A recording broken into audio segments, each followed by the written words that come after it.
you have somebody who will be working at your practice that's never used Emis Web before? Or are you going to be working at surgery and you're new to Emis Web? Well, this video can help. In this video, I'll give you a quick overview of Emis Web. It'll be ideal for anybody who's never used Emis Web before. My name is Jignesh Sangani. I'm a practice pharmacist based in South London, and I've set up this channel to help you get the most from Emis Web with tips on saving time and creating safer systems at your practice. If this is an area you'd like to learn more about, then click on the subscribe button below and hit the notification bell. If you can click on the like button at the same time, then more people can get help from this video. Right, let's get down to it. So we'll start with the homepage. If you look at this section here, that's your quick launch menu, and you can get to different sections of Emis quickly from here. So you've got summary, medication, consultations, and this is how my sort of quick launch section is set up. You can sort of edit it if you want from here, where you can add and remove things on your quick launch menu. This section here is your organizational notepad. Now this is really useful for notes or messages that your team need to know about within the practice. So if you look at here, a common question or query you have is finding the EPS tracker. So we've got a link here to make it easy for everyone to find. So that you can have some useful information there. On this section of your homepage, you've got RSS feed. This one is from Emis. We also use Ardent, so we've got another feed below here from Ardent, and both of them sort of update us with news regarding both providers. And then over here, if you get stuck on Emis and you need a bit of help, you've got the remote support center links up in that section there. So that gives you a quick sort of overview of the homepage. Now let's go to the sort of summary section. As the page name suggests, this is where you get a quick summary of the patient. The key areas would be the problem and medicines list. So your active problems and the medicines list here. The section that I use most regularly is this section at the bottom right called the health status. This is where you can see the body mass index, weight, smoking status, and blood pressure. So really handy when you want quick information to go to summary screen for this. You have options at the top to change your view. So if you want, you can click on cardiac view. And what this will do is give you blood pressure and cholesterol readings in a sort of graphical representation. So it's easier to see the readings. You've got a similar sort of point of view for diabetic. So if you go diabetic view, you can see same sort of thing, blood pressure, cholesterol, but then you've also got glucose, HbA1c, and other diabetic parameters. So they're the sort of main things to note for the summary screen. The next bit is the consultations. So this is the consultation tab. Now, if you look at this sort of central screen, this is where the body of the consultation is. You can scroll down and see past consultations by clicking on the right side and dragging the scroll bar down. So this goes as far as you need to go, as far as the patient records go. So you can go all the way down. If you've got a consultation like this where it says it's truncated, you can double click on that to make it bigger. You can see the whole consultation.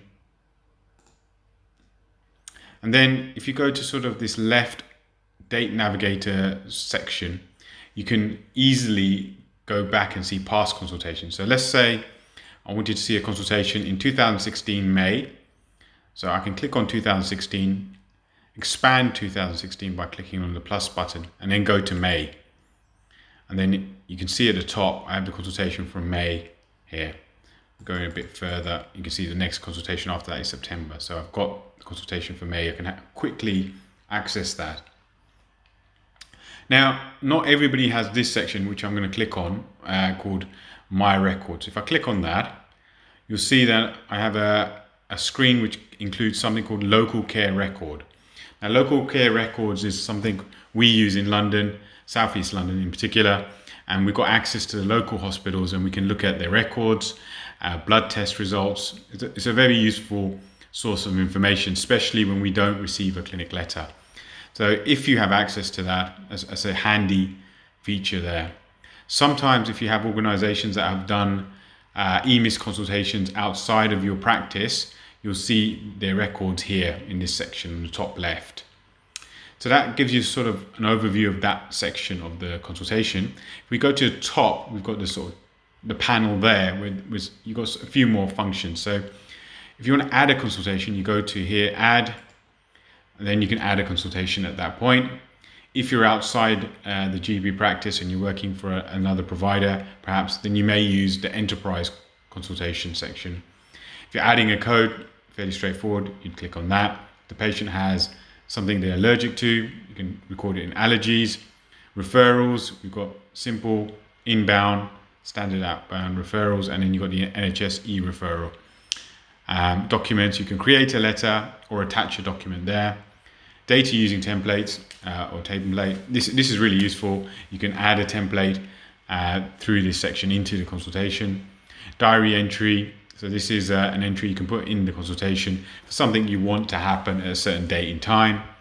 And then we've got test request, where you can request a test and that'll be recorded in the consultation. So we go back to the top, it gives you an idea here. We've got diary entry for you to look at there. So TFTs in 3 months. And then you've got test request here as well. So you can see how it looks in the consultation notes. Up here, you've got a section where you can select a consultation and then you could edit it, delete it.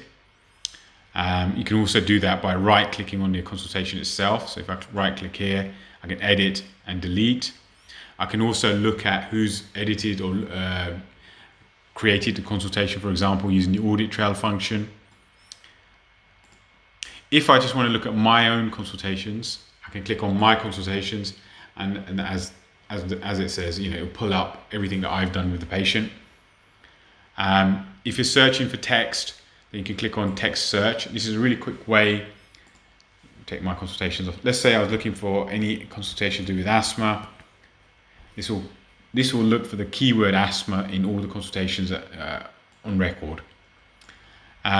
Filters expand on this search a bit more, and you can use a group of words. So I've done one previously for asthma. So if we click on asthma, this will give all the words. This filter will give all the words related to asthma that I've created myself. So you've got asthma, moderate wheeze, shortness of breath, asthma annual review, for example. Those group of words will be searched for together. So it's useful when you're looking for a collection of words or a collection of symptoms associated with a particular problem. And I think that's a fairly good overview of the consultation section. I'm going to do a separate video going into this section in a lot more depth, because there's a lot here for you to learn about. So next up will be the medication section. Right, so you can see here the main sort of body of the medication screen, and the medicines are divided up into different groups. So you've got acute medication at the top here, then we've got repeat medication, repeat dispensing, which is when you have like a batch of prescriptions. So here you've got, for example, 04, so you've got a batch of 4, and then you've got hospital prescriptions. So these are ones that we won't issue, that hospital have been issuing, but we've kept on record so that we know that the patient's on this. Now to add a medicine, you can go to add drug and click on that, and then you've got the screen here to go through and add a medication. I'll do a separate video going into that a bit more detail. If you want to end a course, so if we go to this particular medicine and we want to end it, click on end course, and you can put in the reason, and you can end the medicine. If you want to reauthorize a batch, so if you were perhaps giving 6 months supply or maybe 3 issues before they need to be reviewed, and then you want to reauthorize it, you can do that there. Link problems allows you to attach a diagnosis or a problem to each medicine. So let's say a patient had asthma. You could attach asthma to cyclosinide. We've got prescription type. So at the moment it's on acute, so you could change it to repeat dispensing. You can edit the medicine and the directions. So if you click on edit, you can see the medicine and the dosage, and you can change that. You can change a few things here. Replace, so let's say this patient was on a stronger or a different strength. You could change the strength, for example, and replace it with the higher strength or lower strength.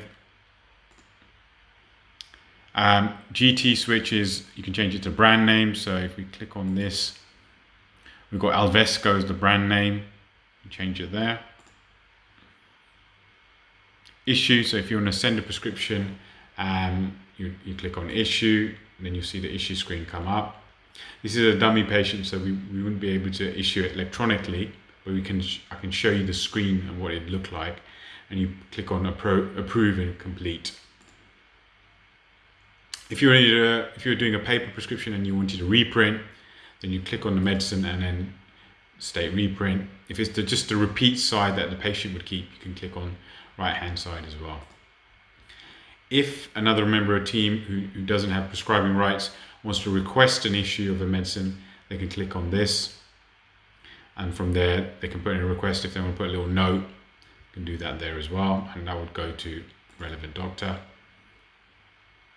Current and past, so anything that's gone into past history you can find out by clicking on past. These are sort of grouped alphabetically. If you want to see the latest medicine that was put into the past history, you can click on no grouping, and that will show you the latest medicine that was stopped. So that was stopped on 30th November, the doxycycline. Come back to current, and if you want to see both current and past medicines, you just click on all courses. So I did a little bit on grouping already. At the moment, in this sort of main current screen, you've got the medicines grouped according to type, so acute, repeat dispensing. You can group them due to Emis drugs, Emis drug group. So you've got cardiovascular medicines here. You could do it based on problem, so diagnosis. If in this case the patient hasn't got any diagnosis that are relevant to the medicines, that have been linked to each of the medicines, so they're coming up as no problem. But let's say we'd linked Alvesco, or let's say we'd linked atenolol to blood pressure, then this would come under blood pressure or hypertension. Acute, repeat, so that was the screen we had originally, and then you've got alphabetically done. So you've got acute and repeat, and then you've got acute and repeat alphabetically. And then no grouping will be based on the date the medicine was last issued. So the only medicine that was issued here was 26th of November, so that's the one that's come up at the top. And the last feature of note, of use, is the search view. So if you've got patients with a lot of medication, if we go into past, for example, there's a lot of past medication. If I was just looking for Granuflex, I click on search, Granuflex, and then we can see the Granuflex just there. So that's a quick overview of the medicines. As I was saying, actually prescribing a medicine and going into that area, I'll do a separate video with a bit more detail. So next up is the problem screen. So in the problem section, the problems are divided into groupings. So we've got active problems, then we can scroll down on the right side, and we've got significant past and minor past and health admin problems. We can scroll back to the top. If you want to add a problem, you're going to top left-hand corner, go to code. Let's say we want to add in hypothyroidism. There we go. We select the problem there. Put in the date, so let's put in today's date, or 15th of September 2021. Click on OK. And we've added that as a problem. Now, if we want to edit it, we can click on edit, and then we can change the different parameters here. If we want to delete it, then delete. If you want to see problems that have previously been deleted, then deleted items. If you want to change the status, so this one's significant, so if you want to make it a minor problem, we can do that. We can end a problem and just record it not as a problem. If you've got a few problems which are grouped together, that you want to group together, then you could go to group problems there. And if you have a group that you want to ungroup, then you can do that. Similarly, if you want to combine a problem, create one, combine, uncombine. And if you want to evolve a problem, so if a patient had wheeze or shortness of breath and has now been diagnosed with asthma or COPD, you can evolve the problem to the new diagnosis. So in that case, you would click on evolve. We talked a little bit already about linking medication to problems. So if you have a diagnosis, you can link the medication by clicking here. Similar to consultations, you can text search, and if you're looking for a particular problem, just type in the text search box. And that's a sort of quick overview of the problem section. We'll now move on to investigations. So here we have, this is sort of section for test results and different measurements. So we've got blood pressure, for example, peak flow measurement, all of that information is collected in the investigation section. If you look at an individual reading, so I've got here blood pressure.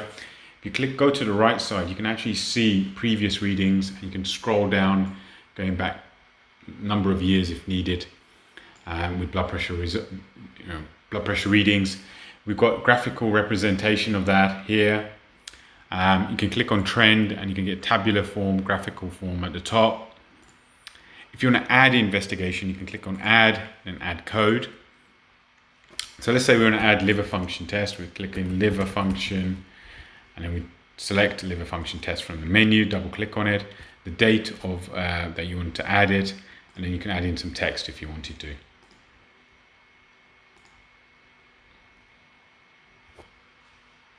You can delete, fairly straightforward. You select, delete the problem, investigation, and then you can edit it as well. And like all the other sections, you've got a search section, which is really useful in practice. If you're looking for something quickly, let's say lipids, this will just pick out serum lipids for you. So that's a quick overview of the investigation section. Next up is the care history. So with care history, this is used to sort of pull out coding. So if you're new to Emis Web, it's unlikely you'll need to know too much about this section, but it's handy if you want to just pull out codes used within consultations. So for example, here we can see a structured medication review was used as a code. You've also got things like asthma trigger was a code used in consultations. So if you're looking for a particular code, this is an easy place to find it. And you can use the text search like in other sections to find anything you're looking for. So next up is the diary tab. So the diary is a great way to schedule in care and schedule in activities. It's also a good place to see when certain tests, for example, or certain things that you want to monitor are overdue. So for example, here we can see that the EGFR is there's no EGFR in the last 12 months. Let's say we wanted to add a diary entry. So we go top left, go to add, select diary entry. Let's say we want to do asthma annual review in a month's time. It's due in a month's time. So we put in asthma annual review, select the date that we want it. So in a month's time, click OK. And then we've got a date here for 15th of October, asthma annual review. And when we go past 15th of October, this will then prompt you that it's overdue as well. So now we'll move on to documents. And documents are fairly straightforward. All attachments are here under the document section, and you can double click on them to expand and view them. You then got the last tab, which is referrals, and you can see here refer for lung function. You've got it there. If you go to the top here, you've got sort of tasks. So if you click on tasks, that is an internal system of sending messages and information regarding patients. You've got medicines management, so often you'll get your prescriptions to sign if you're a prescriber in this section here. But that will pretty much covers, that is a good sort of overview of what Emis has. So that's a quick overview of what Emis Web has to offer. In my next video, I will look at what you can do in each of those tabs, starting with consultations. If you have any tips on using Emis Web or suggestions on what you'd like to see in future videos, please leave a comment below and I'll try and accommodate. Until next time, bye for now.